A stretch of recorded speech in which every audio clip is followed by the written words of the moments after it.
Hey guys, what's up? My name is Noah Chrysler with WHISK. In this video, my buddy Oscar and I sat down and watched a video from Bon Appétit. When we found it, it was number 12 on the trending page. Basically, we watched the whole video and broke it down and explained the parts that we thought were interesting from a storytelling and editing perspective to give you kind of an idea of some of the strategy that went into building this series so that you can kind of do that for your stuff in the future. You might want to watch this video first and then go back to the Bon Appétit video and watch that totally through while thinking about the strategies that we talk about in our video. So let's start with the thumbnail of the video. What do you think about this thumbnail, Oscar? I think it's pretty well made. Like, you can see her in the middle, and she's been like a recurring character in this series, so it's easily identifiable. Right. Good thumbnails do two things. They tell a story, and they make you curious, right? So, I mean, this tells a very clear story, right? Pastry chef attempts to make a gourmet snowball, and then it shows the original, and then it shows the gourmet. So it's like, okay, cool. I'm curious about the process. I'm curious if she does it, if it tastes good, you know. Snowball is also regarded as a very, like, junk food. Right. The fact that she's a pastry chef and she's gonna make this like weird novelty gas station food is kind of like a hook. Video's almost 18 minutes long, which is really long. Okay, let's jump into it. Here we go. Ooh. How many of these do I need finished, do you think, to be like, I did it? How about 5? Don't only like 2 come in a package? I like it. I like the way you think. Ah! Oh. Hi everyone, I'm Claire. I'm back in the BA test kitchen, and today we are making gourmet snowballs. Okay, cool. That right there is an example of a hook and a premise. The character hook being her complaining about how difficult this series has been in the past, and she makes a joke about that. So we understand like a little bit about her, and then we also understand, okay, this person is going to attempt to make snowballs in the first 20 seconds. Exactly. In the comments, I read that she took a break, so instantly we're identifying somebody who has been in the series before. Like, if this was a TV show and you see like a character coming back, you're like, wow, she's back. For a recording audience, that makes them excited within the first 20 seconds. The next big thing is that they divide this video into 3 distinct parts, and I think that that's really cool, right? So part 1 is what are snowballs, right? Basically, this part, she gathers information about the process. The editor, you know, inserted this format into there, and I think that's really cool. So let's keep it moving. We took a little break, but we're back. I've actually never had this really classic Hostess snack, a snowball, but I'm excited to try it. Our goal today is to recreate the pink version. These are coconut and marshmallow covered chocolate cake with creamy filling. Okay, I don't want to be overly confident, but I think we got this. It has this really kind of bouncy marshmallow coating. It has a thin layer of very small dried coconut, and then when you turn it over, you can see that the marshmallow coating doesn't go all the way around. The entire thing is 3 1/8 inches in diameter total. We could just watch this video and say, okay, like, this is what's going on. I think a more interesting question is, why is this in here? Why did the creators of this video include this part? Well, I think that this is the telling of like a hero's journey. This whole series is built around the idea that the main hero is trying to achieve a goal. And in every episode of this series, the goal is that she is trying to recreate these dishes. And that's interesting for us. If the challenge was to like make these snowballs, then we're getting a description. Okay, this is what a snowball is. I personally haven't had a snowball before. She mentions that in a comic way, because who gets a ruler and measures like the diameter? This is 3 1/8 inches long. Right. So that's also like a good point of characterization. I totally love that point about like, this is so that the audience can understand what qualifies as success. We have to know how to win before it shows her winning, right? Yeah. The one thing that I had marked down, so in this shot, basically, she picks up the box, the guy zooms in, and then she puts the box down, the guy zooms out to kind of keep the frame making sense, right? So the guy behind the camera is thinking about the final product. How does this shot make sense, you know? Yeah, it is well integrated and also follows her action because she's putting in the table. Okay, we zoom out to see what's on the table that she's putting. The cake has like no chocolate flavor, really. It has a real drying quality. It actually has really nice coconut flavor. It's so dry. It's dry, right? Brad was like, I like it that it's dry. I was like, no one likes dry cake. Nobody likes dry cake, so that's just not a thing. So I think I'm going to use that devil's food cake recipe for the chocolate cupcakes I did. All right. Okay, stay tuned. That's a really good example of her gathering information, right? That's what makes this series interesting, is that we see how her brain is working throughout this process. Time for my favorite part of every episode, where I read the ingredients. Ingredients: water, corn sugar, bleached enriched wheat flour, niacin, sulfate or reduced iron, mononitrate, folic acid, coconut, high fructose corn syrup, contains 2% or less, and it is a long list. Shortening, monohydrogenated tallow, polysorbate glycerin, soy flour, enzymes. Hey, this is the longest word we've ever seen. Carboxylmethylcellulose, all one word, monocalcium phosphate, coatings contain blue, FD&C blue, yellow 5 lavender, blue 1 lake, carmine, red 40 orange, yellow 6 lake, carmine, red blue 1 lake, yellow 5 lake. That was a mouthful. Ooh, wait. Okay, sweet. So I think that that's a really, really cool portion. I think it does like a couple different things. I think number one, it's like she's trying to gather information, right? So she's saying, what are the ingredients of this thing so that I can, you know, incorporate those ingredients into whatever I attempt to make. Also, it kind of primes the audience and says, hey, this is going to be difficult because in the factory they use all of these things, and this is a really complicated process that you're trying to discover. Yeah, and now she has to like figure out how to emulate that with like what she has now in the kitchen. Right, which sounds very difficult Yeah. because there was a lot of extremely long and complicated chemicals in that description. Exactly. It's not like you go to the grocery store and you're like, I want carbomexylene 3.4 or something. Right. Wait a minute. How Hostess snowballs are made from Unwrapped Food Network. I think we should watch this, no? Ooh, look at how it's done.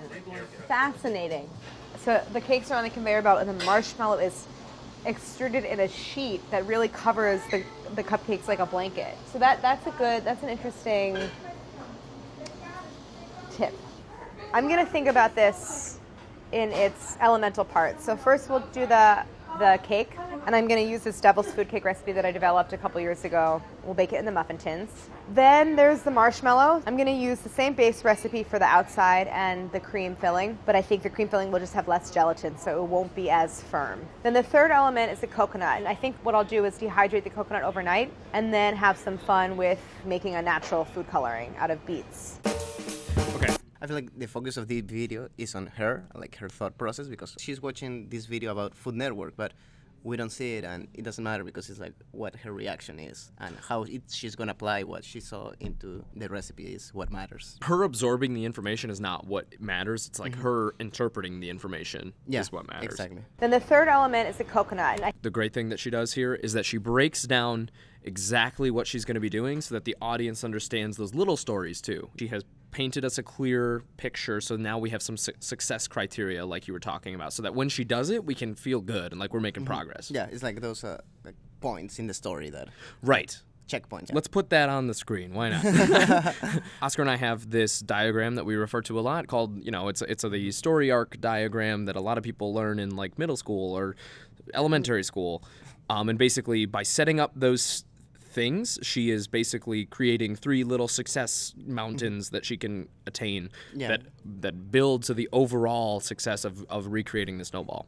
And that's like a really big storytelling element. And none of these things are overtly deliberate done by their team, but like they're just elements that make these videos good. It's not like they sat down and said, great, what are we going to put on the story mountain? Can I explicitly do it? No. Part 2. Okay, great. So now we've collected information. Now we are going to attempt to do all these tests. Food coloring out of beets.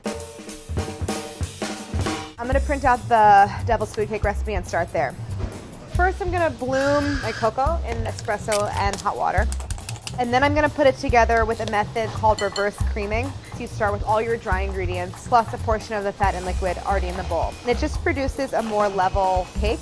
Then divide it into my pan and bake.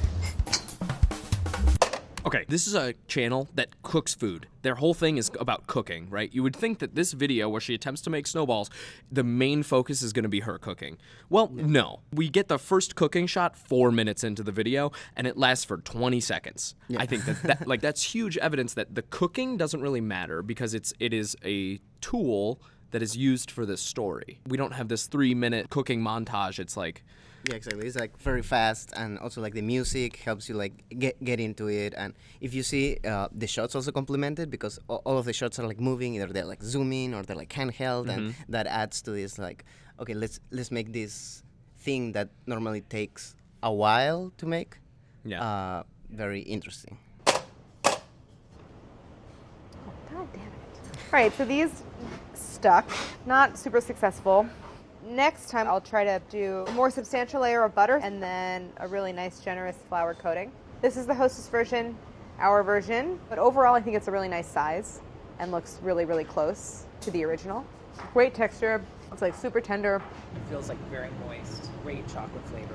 I think I'm going to decrease the leavening a little bit because to try to get it to settle down a little. Right. I'll do another batch. I also want to work on my coconut mixture because I need the coconut before I can put the marshmallow outside together. Okay, so I think that is also very interesting, right? They included the shot where she kind of failed at what she was going to do, right? Like, obviously they included that. That's a part of the process. But I think other people might think, okay, if I'm going to make a cooking video, if I'm going to make an instructional video, I need to get it right. Well, no, this is not an instructional video. This is like, can we do this? You know, it's kind of like a game, right? This is a gamified cooking show, which I think is really, really cool. You know, she messed up. We get to see the hero face adversity, right? Oh, no, it didn't work. Okay, how am I going to go forward and do it again? And she kind of makes a plan of going forward and doing it again. Yeah, I agree. And it adds to the interest, too, because we ask again, like, is she going to make it? What she's going to change? And we see now it says test 2, the next iteration, what she's changing. Right. So I'm going to be careful about unmolding them this time. But there we go. I think they look great. Nice flat bottom / top. Good chocolate flavor. So I'll let these cool. We'll wrap them up and save them tomorrow when we come back. It's time to open up these coconuts. Okay, sweet. Our hero kind of regroups and says we're going to do it this way, and then now we've reached success with the cake portion. That third, we came to the first little portion of our story arc, and now onto the coconut, onto the second one, and then after that onto the marshmallow, right? And then we're done. Then we've made the snowball. I think that the tests are also very cool. It's a way the editor kind of breaks it down again for the audience to more clearly show that process, to give us some sort of progress as we go here. Yeah, like mini goals or like mini scenes. Yeah. That. And I like how this second iteration, like the cooking was 5 seconds, because we don't need to see again what we saw before. We already know, like, she took the batter and then she mixed it all together. We already know the process. But what we want to know is, did it work or not? Right. One last thing that I wanted to mention is that how the music is used. You know, those drum stings are stings. Like, they only include like a little tiny bit of that drum solo. It is not background music. And I think that even when we make stuff, like when we make narratives or when we make other videos, I think we're like, okay, we have to include the music in order to like make it more interesting. They use it to say, okay, cool, let's do a montage. They use it as a tool. Yeah. Versus like, we need something in the background to remove the awkwardness. It's like, well, no, like they use it as like, we're gonna get, this is cooking and it's done. This is the portion where I wanted to kind of skip to the end because they basically just repeat this same process over and over and over again. Test compared to the snowball, test compared to the snowball, success, test compared to the snowball, test compared to the snowball, success, and then they build the whole thing. But I wanna see like the coconut part because I think it's very interesting. So just really whack the hell out of it. All right, well this one's pretty rotten. Oh, no. This is the problem with whole coconuts, especially like in the Northeast. They're usually pretty rotten. Wait, hold on. You have coconuts? Oh my God, Chris. We don't advertise all of our secrets, okay? All right, okay, take 2. Yeah, so I think this is very important because in the first part when she's making the cake, we kind of like get this professional vibe and this cool like professional looking montage as well. And here it's like a relief, like she is fooling around with trying to break that coconut with this big knife. And it also serves as a characterization of her, like as a goofy character, and also makes us feel at ease. When the editors made this video, there was 2 types of shots that they kept in. They kept in, how can we move the story along? How can we show the process of her, you know, testing and validating her assumptions? And then also, how can we make this somebody that you want to hang out with? Yeah, and I think, exactly. I think that coconut shot is a perfect example of like, oh, this is a funny person. That is cool. Let's skip ahead really quick to kind of the end of the video almost. This is the part of the video that I think could have been better. because I think that when she finally makes the snowball, the payoff, the hero's journey payoff, doesn't really pay off that much, you know. So that's why I think they did the recipe at the end, because I think it kind of acts as her victory lap. I think it's neat, like, that we achieved that sort of unnatural looking color, but with totally natural ingredients and no artificial food coloring. Right amount of marshmallow. Yeah? It's quite nice. The cake is moist. And It's got great flavor. I'm happy that the filling is like nice and centered inside It's the nice. cake. You did a great job. Thank you. Great job, Claire. Great job, everyone. Thanks, Brad. Ooh. Here we can see. I just love that you got a cake that like actually tastes like chocolate. Mm-hmm. This is way more delicious. Thanks. It's like, So okay, basically my main thesis with the conclusion of this video is that the finale isn't as like, yay, wow, yeah. you know. I think with the previous episodes, like she worked on them for like hours and hours and hours, and it took like a week to do it. And then by the end, she was so happy to be done that she like freaked out, right? But I think with this video, it only took her a little while. You know, it took her about 3 days. She didn't really face that much adversity, so she didn't have this big payoff. So I think that this episode is not as good as some of the previous ones because it's not as much adversity that the character had to face. But I don't know. Yeah. Yeah, definitely. Like at the end, like she seems very mellow. We had the dude at the beginning who was like, "Yeah, great job, everybody," and she was like, "Yeah, cool." Yeah, thanks, Brad. That guy's awesome. I love that guy. Yeah. We're gonna definitely look at some of his like barbecue videos because he makes Yeah. videos and they're good. They're like Epic Mealtime when Epic Mealtime was good. This is the actual ending. right, Right so I can't say that snowballs were like a nostalgic part of my childhood, but I had a lot of fun recreating them. All the parts came together relatively easily, and I'm super pleased about that. I also think of all of the treats in the series that we've recreated, this might be, in most ways, like the most delicious one.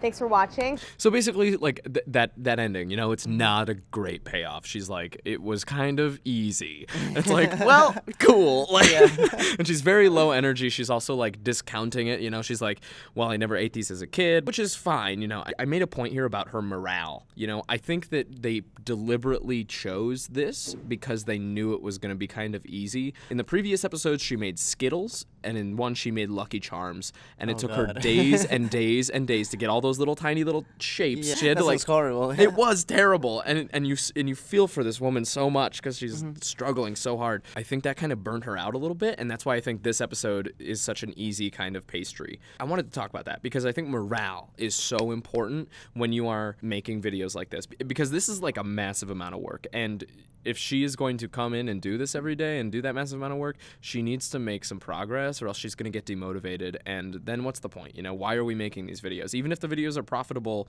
like why do it?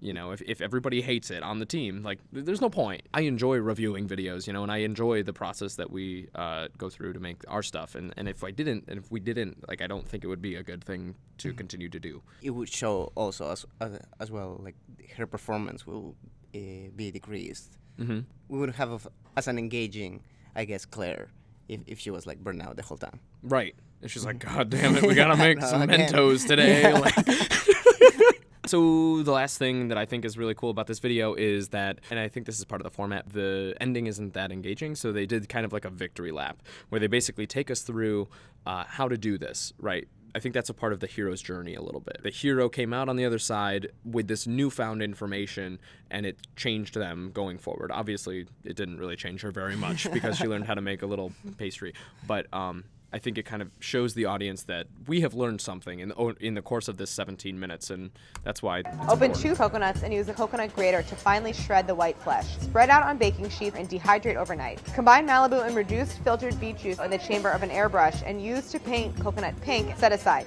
To make the cake, whisk half cup cocoa with hot espresso, then whisk in 2 eggs and vanilla paste until smooth. Whisk 1 cup cake flour, half a cup granulated sugar, a half a cup light brown sugar, 1 butter, flat pack. Remove butter, cream, and combine Eventually, egg white you cream, get side with a cutter, then around a side. snowball. Very good. I also think that this last part is important because if, as a viewer, you want to make your own snowballs, now you have like a condensed version where she focuses on the information that you can like replicate at your own place.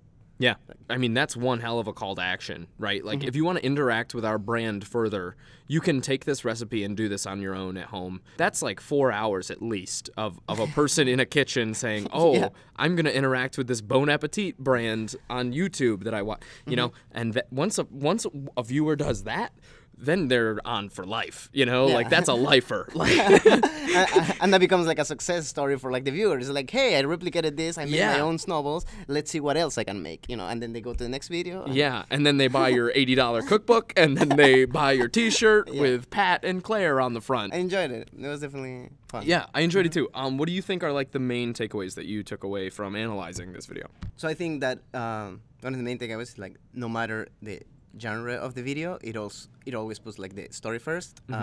In this case, as you mentioned, she was our main character, and the whole video was trying to see if she could accomplish replicating these snowballs in a gourmet fashion. I totally agree with you. Is that I think that the main thing that I want to emphasize about this video is that this is a story, and the editors, they did a lot of techniques that I think help tell the story. And one of those techniques was breaking down the video into first 3 parts, and then breaking down those parts further into, you know, different tests. Okay, test 1, test 2, test 3. And when they do that, you know, I bet this video started and it was about 25 minutes long, and they said, this is way too long, we need to trim that down. How can we make each one of these parts more efficient? I can chop this test 1 down to 1.5 minutes, and it still makes sense. It still accomplishes what it's supposed to do in the overall story. If you're trying to tell a story, break it down into parts to help the audience with comprehension, and then also to help you as an editor so that you can like make your story more efficient. That's honestly what I think the main takeaway is. Yeah. Also, snowballs are delicious. Cool. I haven't tried one, so now I gotta go and buy one from You should. from that station. Guys, thank you so much for watching. My name is Noah Chrysler. And I'm Oscar Estrada. If you enjoyed this video, make sure you like it, because this took a little while to make, and this is our first video of this type. We want to hear your feedback. If you enjoyed this, like, let us know. If this helped you in any way, let us know, because I think some of the feedback that we got was that some of our observations are a little obvious, and it's like, well, yeah, you're not wrong, but I think people don't think about these things. So if this actually helped you, hit the like button and let us know in the comments, because we want to make content that people find helpful, not stupid. So Exactly. If you have any suggestions of any other videos that you would like us to analyze, or any concept that you would like to know more, let us know. And hit that subscribe button, because you know what? We're trying to build a little army. We wrote down our mission statement somewhere as to create a community of people who critically think about YouTube videos, and I think that that is a valuable thing. Guys, we love you. Big smooches from Oscar and me. Have a good one. Goodbye.